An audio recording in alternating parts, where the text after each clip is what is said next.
تا حالا فکر کردی چه کسی ذهن تو رو کنترل میکنه؟ یا تا حالا شده کاری انجام بدی و بعدش از خودت بپرسی چرا اصلا این تصمیم رو گرفتم؟ هیپنوتیزم دقیقاً از همینجا شروع میشه. هیپنوتیزم یعنی چه کسی فرمان ذهن تو رو در دست داره.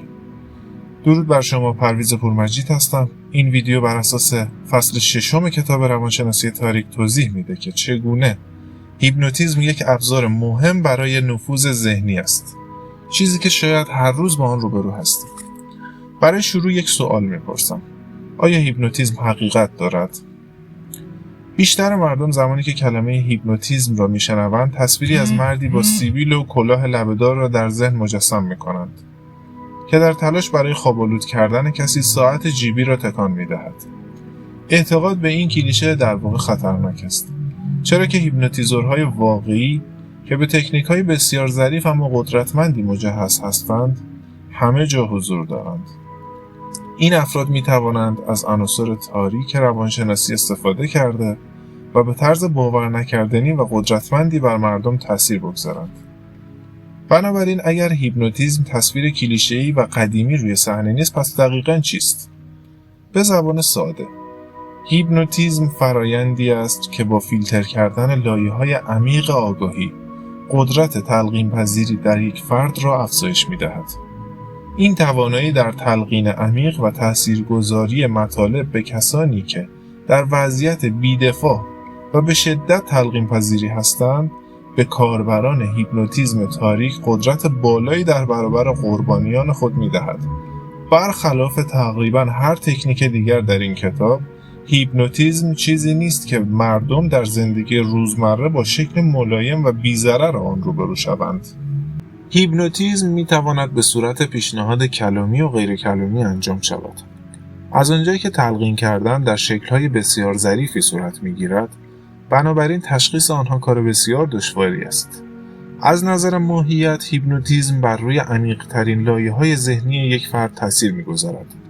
کسی که در ایجاد حالت تلقین پذیری و واکنش در کسی مهارت داشته باشد، قادر خواهد بود بدون اینکه حالت هوشداری در وی ایجاد کرده و یا به او فرصتی برای افزایش هوشیاری بدهد، از سد دفاعی شخص مورد نظر عبور کرده و بر او تأثیر بگذارد. اگر هیپنوتیزم به معنای تاریک روانشناسی آن میتواند به عنوان پیشنهاد کردن تلقی شود، مهم است بدانیم که منظور از پیشنهاد در این مورد دقیقاً چیست. ممکن است بیشتر افراد تصور کنند که یک جمله پیشنهادی جمله‌ای است که به وضوح بیان می شود. مانند من می خواهم شما این کار را انجام دهید. اما این از واقعیت به دور است. دیدگاه روانشناسی تاریک از پیشنهاد کردن به کلی با درک رایج آن فاصله دارد. اولین مفهوم مهمی که باید در نظر داشت درک این واقعیت است که پیشنهاد کردن می تواند به دو شیوه کلامی و غیر کلامی صورت گیرد. مغز انسان را مانند یک کوه یخ تصور کنید. بخشی از کوه یخ که در بالای سطح آب قرار گرفته نشانگر بخش‌های شناخته شده در حوزه عملکردهای شناختی مانند فکر کردن است.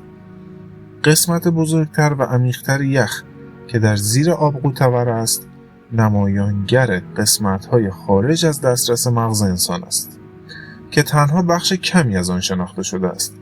اگر به قدرت این قسمت مخفی از مغز شک کردید، کافی است که فقط به فرایند خواب دیدن، یعنی به قدرت عظیم ذهن برای تولید مجموعه‌ای از تصاویر و صداها در حالی که فرد در خواب است فکر کنید.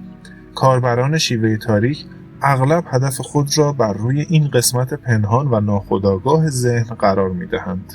به طور کلی دو شیوه برای ارائه یک پیشنهاد وجود دارد که توسط این افراد مورد استفاده قرار می‌گیرند: پیشنهاد کلامی و غیر کلامی. این دو نوع روش پیشنهاد انواع مختلفی دارند. نوع دقیق تکنیکی که کاربر در شرایط خاص از آن استفاده می‌کند به طیف وسیعی از عوامل بستگی دارد. بعضی کاربران همه تکنیک‌ها را امتحان کرده و در نهایت شیوه هیپنوتیزمی خود را انتخاب می‌کنند که حس کنند بیشترین تأثیر را بر روان قربانی خواهد داشت. دسته دیگر اما از تکنیک‌هایی استفاده می‌کنند که در آن لحظه خاص می‌تواند اسباب سرگرمی بیشتر آنها را فراهم کند این امر بستگی زیادی به این مسئله دارد که آیا هیپنوتیزور به دنبال اعمال نفوذ به قدرتمندترین شکل ممکن جهت نفوذ در سوژه مورد نظر است و یا فقط به جهت سرگرمی و بازی‌های شخصی از این تکنیک استفاده می‌کند. تشخیص روش القای کلامی بسیار دشوار است. گاهی اوقات کاربران هیپنوتیزم تاریک می‌توانند پیشنهاداتی را در قالب کلماتی که در ظاهر بسیار معصومانه به نظر می‌رسند در ذهن قربانی خود قرار دهند.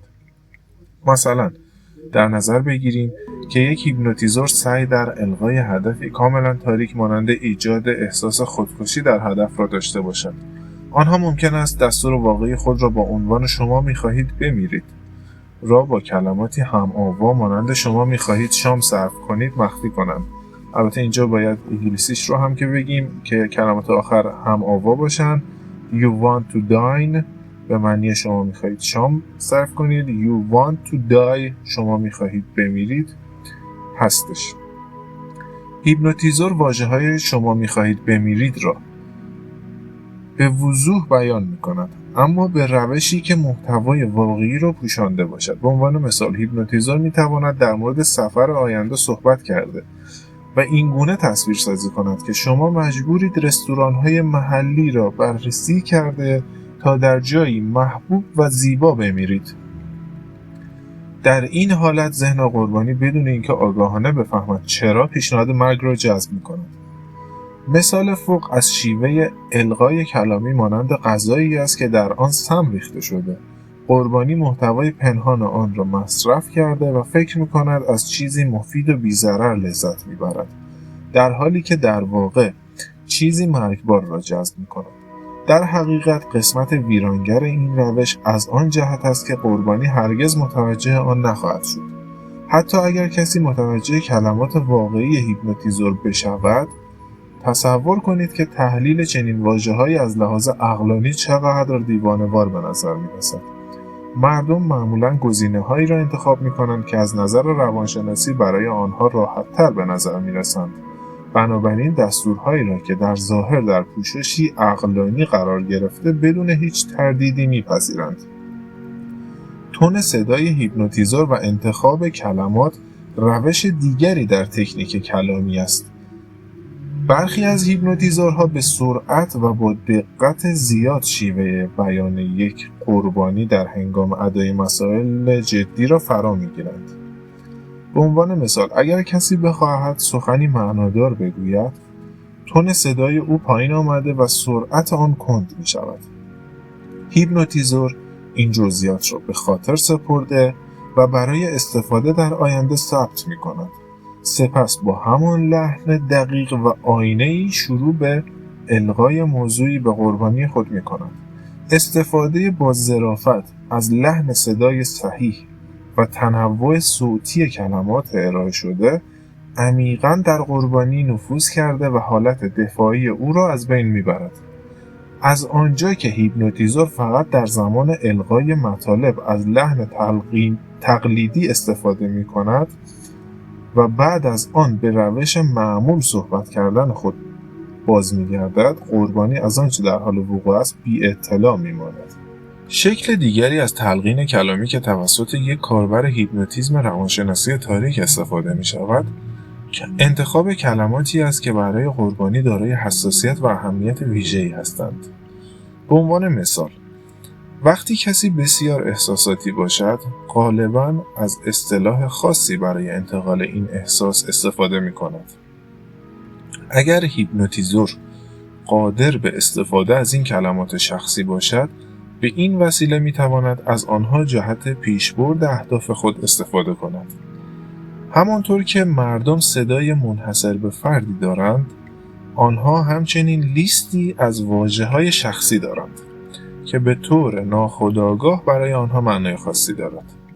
سوء استفاده‌گر که احساسات قربانی را حتی بهتر از خود او می‌شناسد، با شناسایی این کلمات و تقلید آهنگ آن به وسیله تکنیک مهندسی معکوس علیه قربانی از آنها استفاده می‌کند.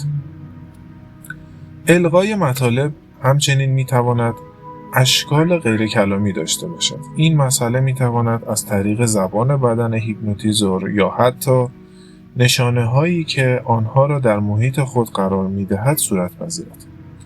اگر فکر می کنید چنین چیزهایی به ظاهر پیش پا افتاده نمی توانند در هیپنوتیزم تأثیر گذار باشند، باید تجدید نظر کنید. حتی رهبران سیاسی نیز از این نوع تکنیک ها به شیوه های مختلفی مانند تغییر مدل موی خود در هنگام سخنرانی برای نشان دادن رویکردی متفاوت استفاده می کنند. باور کردن این مسئله که ذهن انسان حتی نسبت به کوچکترین نکات نیز بسیار حساس است باعث ایجاد وحشت می شود. بنابراین برخی از اصلی ترین راه‌هایی که یک هیپنوتیزور در شیوه القای غیرکلامی می تواند از آن علیه قربانی خود استفاده کند چیست؟ این تکنیک حول ایده تداعی معانی می گردد. یک هیپنوتیزور ماهر قادر است به طور مداوم یک احساس شدید را به نوعی محرک خارجی مانند حرکت چشمی که در شرایط خاص از آن استفاده می شود پیوند دهد. به عنوان مثال، اگر هیپنوتیزور بخواهد احساس وحشت زدگی را در یک قربانی ایجاد کند، ممکن است هر زمان که قربانی در فکر یا حالت وحشت زده باشد، یک حرکت خاص را با چشم انجام دهد. قربانی به صورت ناخودآگاه یاد می‌گیرد که حرکت چشم را به این احساس پیوند دهد. با گذشت زمان، هیپنوتیزور می‌تواند به سادگی با ایجاد حرکت چشم، حتی بدون نیاز به محرک دیگری، احساسات فرد را برای دریافت یک واکنش خاص تحریک کند. محرک‌های محیطی شکل دیگری از روش‌های تلقینی غیرکلامی هستند که بخش اعظمی از جعبه ابزار یک هیپنوتیزور را تشکیل می‌دهند. زمانهایی را که در دوران کودکی به دفتر مدیر مدرسه احضار می‌شدید به خاطر بیاورید. موقعیت مکانی به خودی خود کافی بود تا شما را دچار وحشت عمیق کند، زیرا آموخته بودید که مکان را با وحشت و مشکلات مرتبط کنید. هیپنوتیزورها می توانند از همین مفهوم برای تأثیر مخرب در زندگی بزرگسالان استفاده کنند. به عنوان مثال، آنها اغلب یک مکان و موقعیت خاص را برای مکالمه با یک قربانی در نظر می گیرند. یک هیپنوتیزور و قربانی را در یک رابطه عاشقانه تصور کنید. هر وقت هیپنوتیزور بخواهد که نوعی توافق یا رضایت از قربانی خود بگیرد، این کار را فقط در یک کافی شاپ خاص انجام می‌دهد. به مرور زمان، ذهن قربانی نسبت به ارتباط محیط فیزیکی کافی شاپ و اعلام موافقت شرطی می‌شود. بنابراین هیپنوتیزور می‌تواند هر زمان که نیاز به اعمال نفوذ و کنترل داشته باشد از این محیط فیزیکی به عنوان اهرم روانی خارجی استفاده کند. قربانیان آسیب پذیر. هیپنوتیزم برای همه افرادی که تحت آزمایش قرار می‌گیرند به یک اندازه تاثیرگذار نیست. برخی از افراد بیشتر از دیگران تحت تاثیر هیپنوتیزم قرار می‌گیرند. اگرچه بیان میزان دقیق تاثیرپذیری افراد در یک جمله ساده کار پیچیده‌ای است، اما حول محور آسیب پذیری خلاصه می شود. افراد آسیب پذیر در مقایسه با افرادی که احساس رضایت بیشتری از زندگی خود دارند، بیشتر در معرض هیپنوتیزم قرار می گیرند. انواع نقاط ضعفی که هیپنوتیزورها در قربانیان خود جستجو می کنند. افرادی که بیشتر در معرض هیپنوتیزم قرار دارند کسانی هستند که به تازگی یک تغییر اساسی در شیوه زندگی خود را تجربه کردند که ثبات و اطمینان آنها را کاهش داده است. به عنوان مثال، اگر شخصی به تازگی از یک رابطه جدی عاشقانه خارج شده، داغ دیده باشد و یا شغل خود را از دست داده باشد، در مقابل تلقین بسیار آسیب‌پذیر است. این مسئله به این دلیل اتفاق می‌افتد که مغز انسان بیش از هر چیز احتیاج به اطمینان و درک متقابل دارد.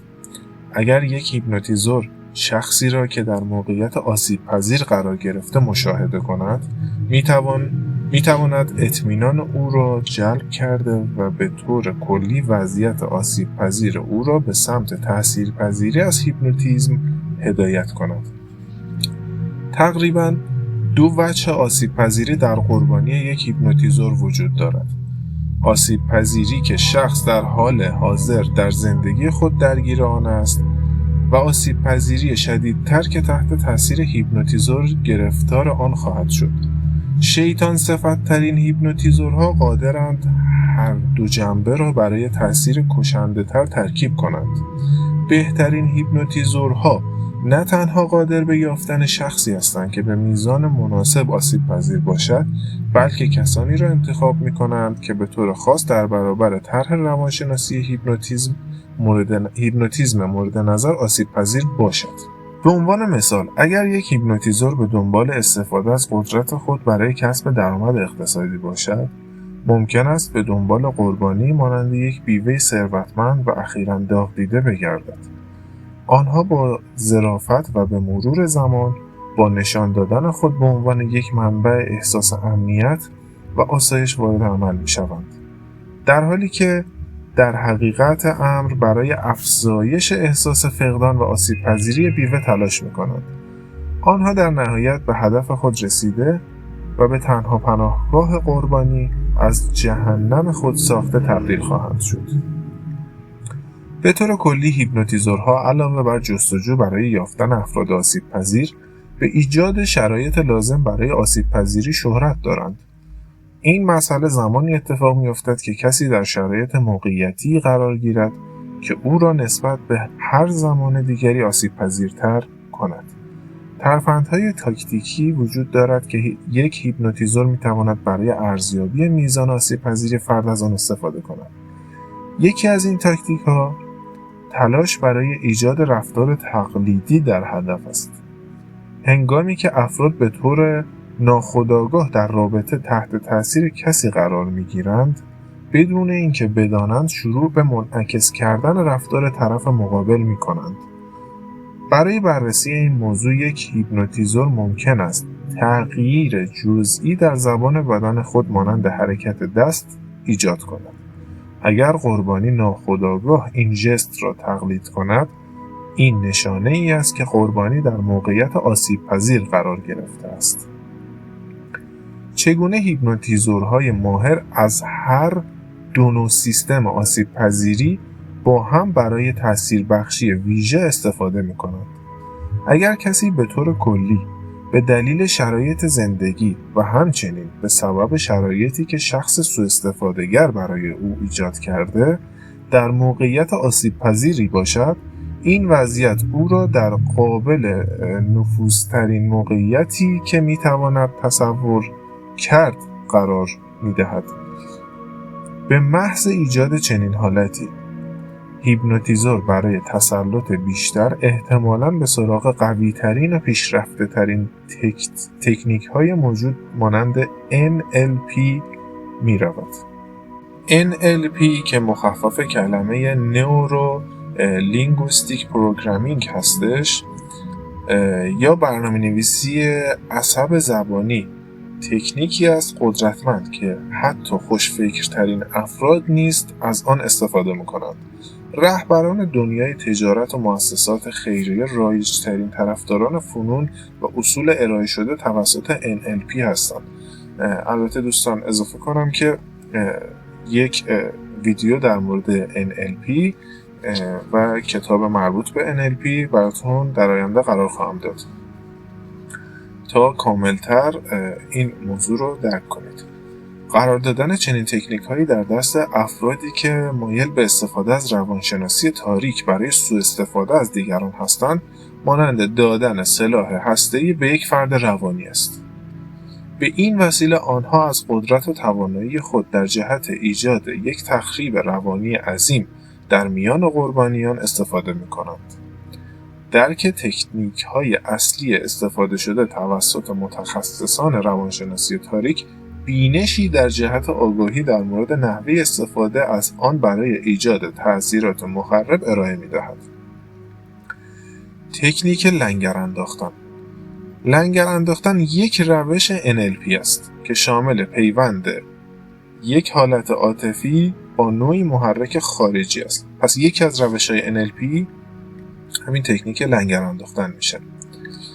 اگر با ایده شرطی سازی پاولوی آشنا باشید، این روش را درک خواهید کرد. هیپنوتیزورها قادرند احساسات قدرتمندی را به قربانی خود القا کنند و سپس آن را با محرکی مانند ژست فیزیکی یا لحن صدا پیوند دهند. سپس هیپنوتیزور با انجام محرک مرتبط می‌تواند این حالت عاطفی را به میل خود در قربانی ایجاد کند. شرورترین هیپنوتیزورها از اصل لنگر انداختن به روشی کاملا ظریف و پنهانی استفاده می‌کنند. آنها مدت زمان زیادی صرف می‌کنند تا انواع مختلفی از لنگر انداختن‌ها را در ذهن قربانی تثبیت کنند. بدون اینکه قربانی آگاهی نسبت به آنچه اتفاق می‌افتد پیدا کند، این ترفندها مانند مجموعه‌ای از رشته‌های نخی برای کنترل عروسک‌های خیمه شب‌بازی عمل می‌کند که هر زمان که اراده کنند برای هدایت آنها این رشته‌ها را به حرکت در می‌آورند. غالباً هیپنوتیزورها از تکنیک لنگر انداختن به طور مداوم برای ایجاد واکنش‌های شدید برای دستیابی سریع به نتایج دلخواه استفاده می‌کنند. به عنوان مثال، آنها ابتدا احساس عشق را به شخص مورد نظر القا کرده، به دنبال آن احساس وحشت و به دنبال آن یک بار دیگر عشق. همه این تحریکات به سرعت و پشت سر هم صورت می‌گیرد. این مجموعه از احساسات مدارهای عاطفی قربانی را بارور کرده و آنها را مانند خشتی خام در اختیار کنترلگر قرار می‌دهد. برنامه‌نویسی مجدد هنر کنترل کردن نحوه درک اطلاعات مبهم است. یک جمله قدیمی وجود دارد که میگوید هیچ چیز خوب یا بد نیست مگر اینکه به آن باور داشته باشیم. برنامه‌نویسی مجدد آخرین تکنیک مربوط به این ایده است. هیپنوتیزورها می‌توانند برای کنترل مؤثر نحوه تفکر و احساسات قربانی خود از این تکنیک استفاده کنند. یک جهت دهنده ماهر را مانند یک ویرایشگر حرفه‌ای در نظر بگیرید. آنها می توانند نقطه به تمرکز قربانی و احساساتی را که باعث ایجاد تمرکز می شود انتخاب کنند. این یک شیوه کنترل ذهن از طریق هیپنوتیزم است. بنابراین تکنیک برنامه‌نویسی مجدد چگونه در ساختار روانشناسی تاریک مورد استفاده قرار می‌گیرد؟ بیایید شرایطی را در نظر بگیریم که در آن یک هیپنوتیزور سعی می‌کند بر روی یک قربانی تأثیر گذاشته تا او را وادار کند که دیگر وقت خود را در اطراف نگذراند و یا با یک شخص خاصی ارتباط برقرار نکند. قربانی ممکن است احساساتی ناشی از غم و اندوه یا دلتنگی نسبت به این مسئله از خود نشان دهد. هیپنوتیزور می‌تواند این احساسات را به شکلی دیگر از احساسات متناسب با اهداف خود تغییر دهد. این مسئله به بهترین شکل از طریق گفتگوی مثالی زیر نشان داده می‌شود. فرض کنید قربانی میگه من از وقتی با راشل صحبت نکردم دلم براش تنگ شده. حالا هیپنوتیزور: من میدونم که ممکنه از وضعیت پیش اومده با راشل متنفر باشی، اما میدونم اونقدر باهوش هستی که عاشق آزادی که نصیبت شده خواهی شد. توجه کردید که در این جمله چگونه مفهوم نفرت به راشل و عشق به آزاد بودن بدون اون مرتبط شده. در اینجا دقت کنید که چگونه هیپنوتیزور با پیوند دادن ایده باهوش بودن وی در صورت عمل کردن به روشی که او می‌خواهد با استفاده از تکنیک برنامه‌نویسی مجدد منیت قربانی را به بازی گرفته و درک او از واقعیات را تحت تاثیر قرار می‌دهد. به آنچه قبلا درباره آسیب پذیری قربانیان آموخته اید بیاندیشید. سپس خواهید فهمید که چگونه می‌توان از تکنیک‌های برنامه‌نویسی مجدد در جهت ایجاد تأثیرات مخرب استفاده کرد. پیمایش آینده. پیمایش آینده از منظر روانشناسی نزدیکترین امر ممکن به سفر در زمان است. پیمایش آینده یک سوء استفادهگر ماهر این اجازه را می‌دهد که قربانی خود را به یک سفر ذهنی به آینده هدایت کرده تا به این وسیله بتواند بر رفتارها و پاسخهایی که در آینده واقعی رخ می‌دهد تأثیر بگذارد. در اساسی ترین حالت، پیمایش آینده منجر به هدایت ذهنی قربانی از طریق سناریوی آینده می شود. به عنوان مثال، اگر هیپنوتیزور بخواهد قربانی در هر زمان که پول دریافت می کند احساس سخاوت و آرامش کند، از قربانی می خواهد که شرایطی مانند دریافت حقوق بعدی خود را تصور کند. برای ایجاد این تصور در آینده، هیپنوتیزور اطمینان حاصل می کند که قربانی تمام حواس پنجگانه خود را در این عمل دخیل می کند تا به این ترتیب بتواند آنچه را که در آن زمان می بیند احساس و لمس کند. این به مغز کمک می کند تا سناریوی آینده را به دلیل عمق حسی آن واقعی درک کند. هنگامی که هیپنوتیزور با کمک توانایی‌های شناختی قربانی خود را به آینده منتقل کرد، شروع به تلقین برخی از اتفاقات و نظارت بر شیوه پاسخگویی او می کند. به عنوان مثال، هیپنوتیزور ممکن است با چنین تلقینی شروع کند: تصور کن فیش حقوقت رو گرفتی و خیلی سخاوتمندانه اونو به کسایی میدی که واقعا بهش احتیاج دارن، چون تو یه آدم مهربون هستی و انجام یه کار خوب تو ذاتته. اگر پاسخ فیزیکی قربانی به این اتفاق مثبت باشد، این سناریو نشانه‌هایی از انطباق و پذیرش را نشان می‌دهد. بنابراین هیپنوتیزور می‌تواند اطمینان حاصل کند که وقتی این سناریو در آینده اتفاق می‌افتد، قربانی واقعاً چنین رفتاری خواهد داشت. با توجه به شدت و قدرت تکنیک‌های هیپنوتیزم ذکر شده در این فصل، می‌توان به این نتیجه رسید که حتی بهترین سوءاستفاده‌گران از این تکنیک‌ها تنها در حد متوسط استفاده می‌کنند. به عنوان مثال، یک هیپنوتیزور روانشناسی تاریک در رابطه با قربانی تا 95% رفتاری کاملا عادی از خود نشان می‌دهد که این امر باعث افزایش آسایش و اعتماد قربانی در سطح بالایی می‌شود. تنها 5% تمرکز برای تأثیر هیپنوتیزم بر قربانی کافی است. به این ترتیب قربانی علاوه بر این که متوجه ماجرا نمی‌شود، حالت دفاعی خود را کنار گذاشته و به این ترتیب تکنیک در ذهن قربانی جا افتاده و بسیار تاثیرگذار خواهد بود.